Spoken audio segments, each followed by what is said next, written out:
L'albero dai rami di cuore, scritto e letto da Ottavio Costa.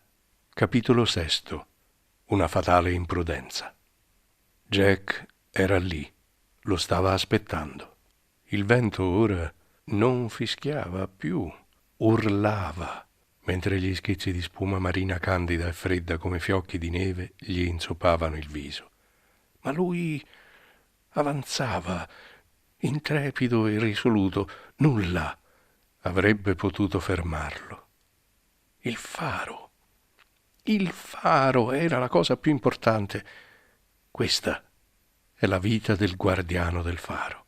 E lui aveva un cuore d'acciaio temperato ed avanzava e procedeva a fatica ma con ferrea determinazione verso lo scoglio maledetto e verso la porta del faro. E come un novello a cab non c'era nulla al mondo che potesse impedirgli di portare a termine la sua missione. Arrivò alla porta del faro mentre il mare ingrossava ancora.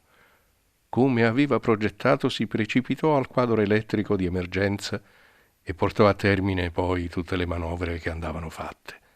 E lo fece rapidamente e al meglio. Poco più di mezz'ora dopo aveva finito. Ora però tornare sarebbe stata un'impresa. Il mare era ingrossato ancora e il vento stava raggiungendo intensità di tempesta.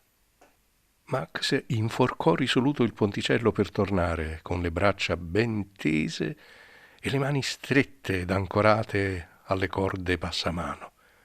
L'oscillazione era aumentata e la forza dell'acqua pure, ma il giovane guardiano avanzava ed ogni passo lo avvicinava a casa e al babbo ferito. Era a metà percorso quando vide qualcosa o qualcuno agitarsi alla testa del ponte.